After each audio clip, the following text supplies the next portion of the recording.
Assalamualaikum warahmatullahi wabarakatuh. Salam sejahtera untuk kita semuanya. Teman-teman, jumpa lagi di channel ini. Semoga kita selalu diberikan kesehatan, umur yang panjang, dan selalu dalam kondisi yang baik-baik saja.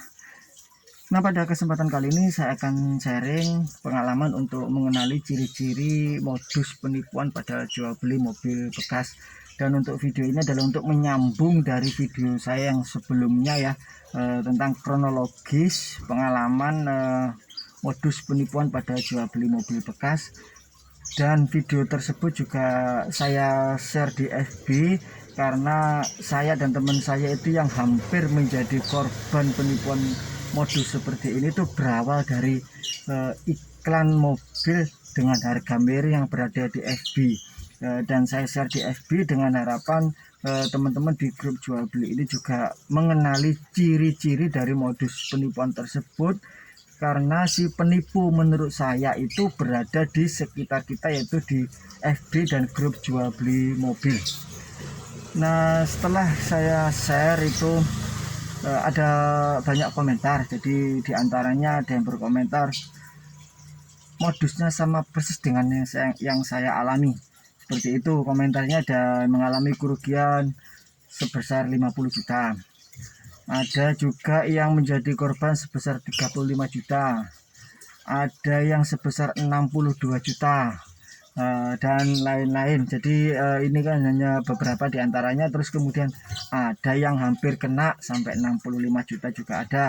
Ada yang hampir kena sampai 100 juta. Ya ada, artinya dia tidak jadi melakukan transaksi karena ada kecurigaan di situ, karena si penipu itu yang mengaku sebagai pemilik mobil tadi itu tidak berada di lokasi, namun pembeli tadi itu disuruh membayar transfer ke X atau penipu tadi. Nah, seperti itu. Jadi tujuannya adalah untuk kita mengenali dari modus penipuan tersebut. Dan untuk secara garis besarnya itu seperti ini. Jadi untuk lebih detailnya kronologisnya teman-teman bisa lihat video saya yang sebelumnya. Jadi penipuannya semacam segitiga seperti ini ya. Jadi segitiga seperti ini. Jadi di sini ada penipu atau X, terus kemudian di sini ada pembeli mobil, dan di sini pembeli mobil, terus kemudian di sini adalah pemilik mobil yang sesungguhnya. Dan ini si X atau penipu ini memainkan sandiwara di kedua belah pihak ya. Jadi penipu ke pemilik mobil, dia bermain sandiwara, dia yang akan membayar lunas dengan harga yang wajar ya. Terus kemudian penipu ke pembeli ini dia mengaku sebagai pemilik mobil yang sesungguhnya. Terus kemudian di sini penipu juga kalau hubungannya dengan pemilik mobil, di sini pemilik mobil ini juga disuruh mengakui si penipu sebagai saudara. Nah, ada juga yang berkomentar bahwasanya ini adalah kong kali kong. Jadi ya kita tidak tahu pada kenyataannya dari beberapa orang yang sudah mengalami itu, dari pihak pemilik mobil sesungguhnya dan pembeli itu ya merasa tertipu gitu. Nah, untuk ciri-ciri dari modus penipuan ini bisa kita bagi dua kelompok ya. Jadi untuk dari sisi pembeli dan dari sisi penjual. Nah, ini kita awali dari sisi pembeli dulu.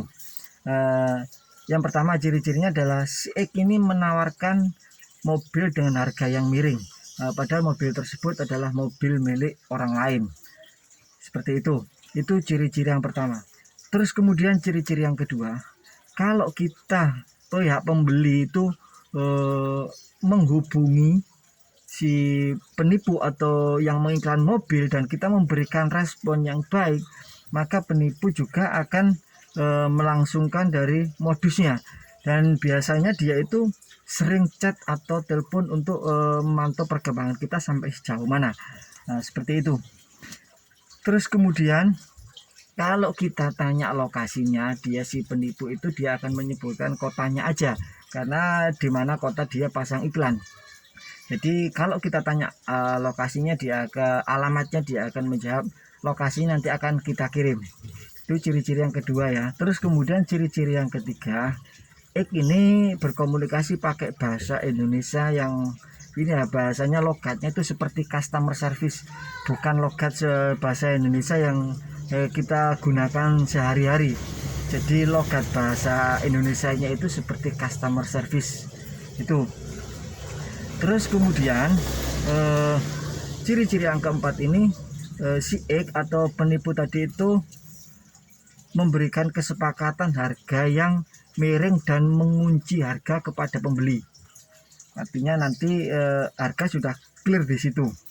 Itu ciri-ciri yang keempat. Terus kemudian ciri-ciri yang kelima itu si X, ya itu si penipu tadi itu akan memasrahkan mobil yang diakuinya, yang diiklankan tadi itu ke saudaranya yang sebenarnya itu adalah pemilik mobil yang sesungguhnya, dan kita tidak boleh untuk membahas harga kepada orang yang kita temui di rumah sebagai pemilik mobil sesungguhnya, karena dia hanya diberikan amanah saja untuk menemui kita dan mengecek mobil. Itu ciri-cirinya. Terus kemudian ciri-ciri yang keenam itu penipu tidak ada di lokasi ketika kita mengecek mobilnya. Di situ. Itu ciri-ciri yang keenam. Ciri-ciri yang ketujuh, kita tidak boleh melakukan transaksi ke orang yang ditemui di rumah. Jadi transaksi hanya dilakukan ke orang yang mengiklankan mobil tersebut atau yang mengaku sebagai pemilik mobil. Karena yang di rumah itu hanya dipasrahi untuk menemui kita saja. Nah itu tadi ciri-ciri pada sisi pembeli mobil ya.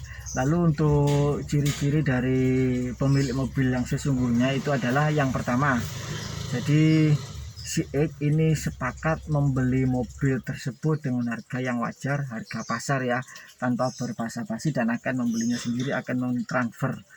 Ciri-ciri yang kedua, X menyampaikan ke pemilik mobil sesungguhnya itu akan ada orang yang datang untuk mengecek mobil dan membeli mobil. Dan orang tersebut kalau mau membayar arahkan transfer ke rekeningnya X, karena pembeli tadi sudah sepakat harga dengan si X. Nah kalau sudah si pembeli mobil tadi itu transfer ke si X, maka X yang akan mentransfer ke pemilik mobil sesungguhnya. Itu sandiwaranya. Ciri-ciri yang ketiga, jangan membahas masalah harga lagi dengan orang yang ditemui di rumah, karena dia hanya dipasrahi untuk menemui kita saja. Terus kemudian ciri-ciri yang keempat, X atau si penipu tadi itu meminta ke pemilik mobil sesungguhnya itu untuk diakui sebagai saudara dan biasanya sebagai ipar. Nah itulah 4 ciri-ciri dari modus penipuan dari sisi pemilik mobil yang sesungguhnya.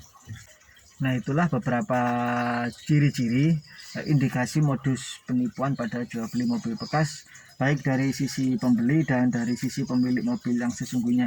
Apabila di antara kedua belah pihak mendapati ciri-ciri tersebut, sebaiknya jangan melakukan transaksi apapun ya ke si X tadi itu, dan mungkin kita awali dengan ngobrol sesuatu yang baru dan saling terbuka di situ. Dan mungkin bisa juga dilanjut untuk rundingan masalah harga lagi, saling berkomunikasi lagi, barangkali nanti ada kecocokan unit dan kecocokan harga di situ, bisa kita rundingan lagi dan menjadi rezeki untuk kedua belah pihak. Nah itulah pengalaman yang bisa saya share berdasarkan pengalaman yang saya alami dan teman saya dan beberapa orang yang sudah menjadi korban modus penipuan tersebut. Setidaknya kita bisa lebih waspada.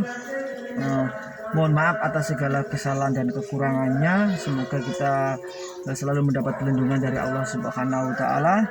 Sampai jumpa di video selanjutnya, dan assalamualaikum warahmatullahi wabarakatuh.